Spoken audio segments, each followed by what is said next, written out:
Well, we are with Kai Schubert from Schubert Winery from New Zealand. Cheers. It will be my first interview to a New Zealand winery. And I'm not even a proper Kiwi. But now my first interview to a German people. Not your first to a German. No, my first one to a German. So As well. welcome to Guatemala. Thanks for having me. We are beginning with a very simple but long answer question that how the Schubert Winery journey began. Yeah, how does a German end up in New Zealand making Pinot Noir? Well, pretty simple. I'm not from a wine growing family, so there was no estate to take over. And basically wine started for me almost more like as a hobby, you know. Actually, to be precise, I was 16 years old. We had a school class trip to Alsace, and I was always interested in cuisine, and for the first time I ordered a bottle of wine with friends for lunch, and that was like an eye-opening experience for me, because the food and the wine, 1 + 1 made 3. So the combination of wine and food was something greater than the individual components. How old was you? I was 16, legal wine and beer drinking age in Europe. Confessing a felony. Yeah, and that's basically as it started as a hobby, because initially I wanted to study photography and film, you know, become famous in Hollywood or something. But by the end of high school, or gymnasium we call it, so year 13, I then decided that actually I should make my hobby my profession, and become a winemaker and produce wine. And so I did an apprenticeship with a quite renowned German winemaker, Ernst Losen of Dr. Losen Estate, famous producer from the Mosel Valley. And then I studied at Geisenheim University, which is the probably most famous German wine or vineyard or viticultural enological school in Germany. But while studying there, I already started doing lots of trips. Basically every holiday I had, I would be traveling to wine regions around the world, whatever my wallet would allow, to seek areas where I could start my own winery.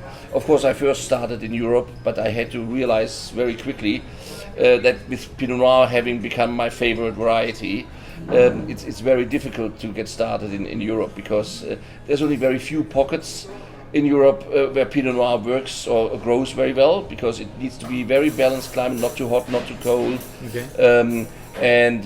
As I mentioned to you, like, of course there's Burgundy, but I mean, try buying land in Burgundy, and I always make the joke that La Tâche was not for sale and Musigny we couldn't afford, but it's the truth. Then there's of course some pockets in southern Germany and other areas, but usually the local wineries that are there already, they will know first if a vineyard is for sale, and by the time I come it would be gone. So I realized it would have to be somewhere in the New World. So I moved on and went to Oregon, actually, which is Pinot Noir country, to see if we have some opportunities there. But whilst being there, I was also traveling a lot of times to Washington State and California to see what's happening there. Then at university I also met my now wife Marion, and she worked in Australia, so we had a look around in Australia as well. Felt it's a little bit too hot there, and till we finally came to New Zealand, you know, and we knew a little bit about the wines of New Zealand. We loved the wines from New Zealand. At the time we just thought, oh, New Zealand is so far away. And but then actually being in New Zealand and traveling through all the wine regions of New Zealand, we always came back to one little spot, which is Martinborough, easily confused with Marlborough, by the way. So Martinborough is a small village in the south of the North Island, close to Wellington, the capital city. The region is actually called Wairarapa. Represents only about 1.5% of New Zealand's wine production. And these wines, or these Pinots, were for us exactly the style of Pinot Noir that we wanted to produce, and that's why we had to look over there if we could find a piece of land, and that happened in 1998, so which is now 20 years ago. Okay. And the rest is history. So, what is so special about this area? I think it's it's the harsh climate of the Wairarapa. Basically, we have late frosts in springtime, reducing the yields. We have a lot of wind, which causes a modification in plant growth. So everything grows a little bit smaller and tighter, and also develops more aromas because you're under or the plant is under stress. So it doesn't only happen to the grapes in the vineyard. So if I grow my basil in the garden for as herbs, the basil, if it actually grows, if the wind doesn't kill it, the leaves are smaller, the leaves are stronger and thicker and chewier, but also a lot more aromatic. So what happens actually, basically in the vineyard we have lower yields, but not because we have fewer bunches in the vineyard. We have smaller bunches and smaller berries because everything grows a little bit tighter, and you have like smaller berries, and it means basically you have more skin per juice unit, and that gives the wine a certain concentration and tannin structure that you especially wouldn't expect from such young vines. Because obviously Burgundy has the advantage they have 50 or 100-year-old vines which produce those low yield, big tannin kind of Pinots. But unfortunately we can't wait 50 years, so, and that made Martinborough very, very different. Okay. And you concentrate on Pinot Noir and Sauvignon Blanc, but you don't make initially, funny enough, we didn't actually have any Sauvignon Blanc. It was some importers pointed out to us that being a New Zealand winery, it could be actually quite helpful to have a Sauvignon Blanc. Also, in some portfolios of some importers, we are the only New Zealand winery in the portfolio, so it really made sense that we started making a Sauvignon Blanc. However, we decided to have a slightly different style with the Sauvignon Blanc as well, which is probably true for all our wines. Also the Pinot Noir, it's a bit a crisscross between a European style and the New Zealand style. So with our Sauvignon Blanc, it's not the grassy, green, asparagus-y, bite me, gooseberry Sauvignon Blanc. It's a slightly more riper style, which is not so much upfront, not so much in your face, but has some length and is not too dominating. We see all our wines as companions with cuisine, so we want them to be good companions but not dominating companions. Okay. And Sauvignon Blanc can be sometimes a bit tricky in that department. How was the hardest challenge you confront starting a winery? Since we unfortunately had not won the lottery, okay. The most difficult part is really the starting phase.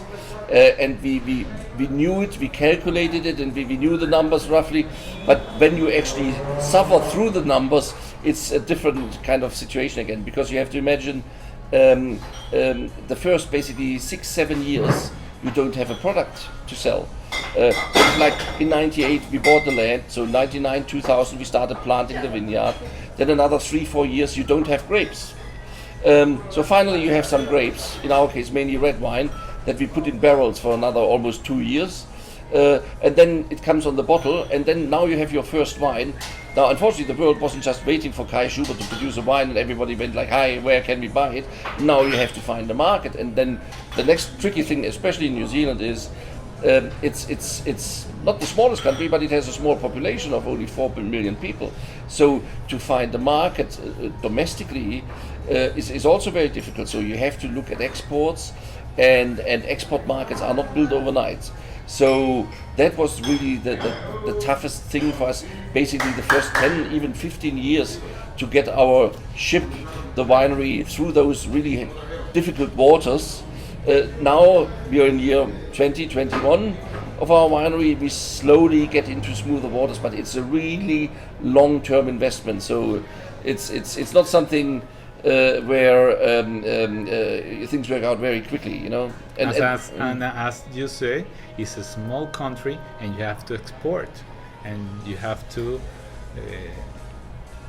give some time to grow that export market. Yeah. But you also have to be in the winery making the wine. I mean, and that's luckily where it works for us, that both Marion and I are winemakers. Okay. And then we have to split up and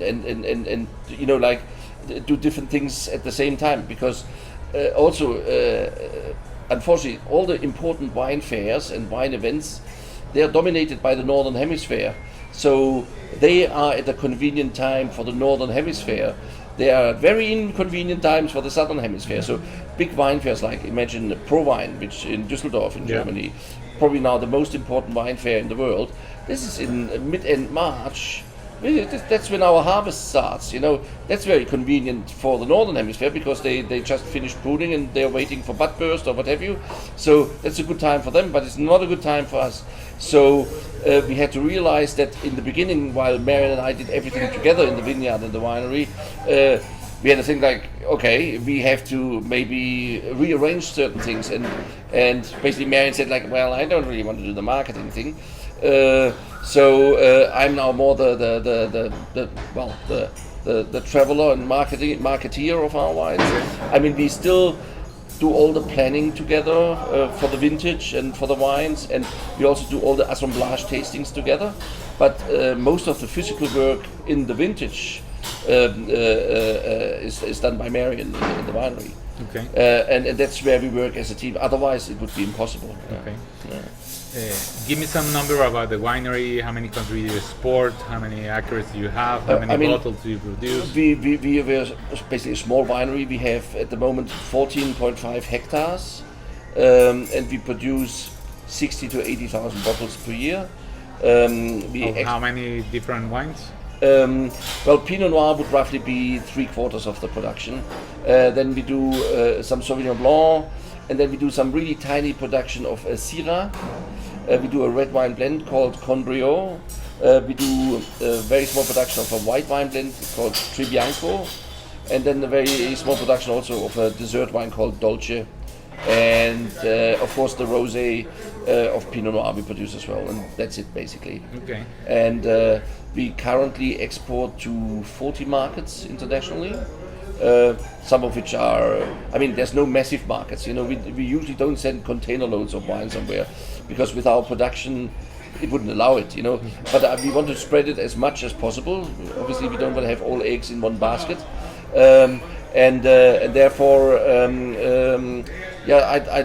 I'd love to add another 40 countries if we can, And I always felt wherever I traveled, there's always a niche market for the wines, And since I'm always very interested in pairing whatever local cuisine there is with our wines, it's most interesting to me to go to different places around the world to see if we can find a partner there, if he wants to work with our wines, and what can be done, in the sense of food pairings and how does it work. And because personally I believe Pinot Noir is probably one of the most versatile red wine varieties, working with so many different dishes. I mean, traditionally European, of course, everything that involved gamey meats or poultry or mushrooms. Mm-hmm. But I learned now, especially traveling throughout Asia, there's a lot of curries. Like they might be a little bit spicy, but Pinot Noir can take some spiciness because it has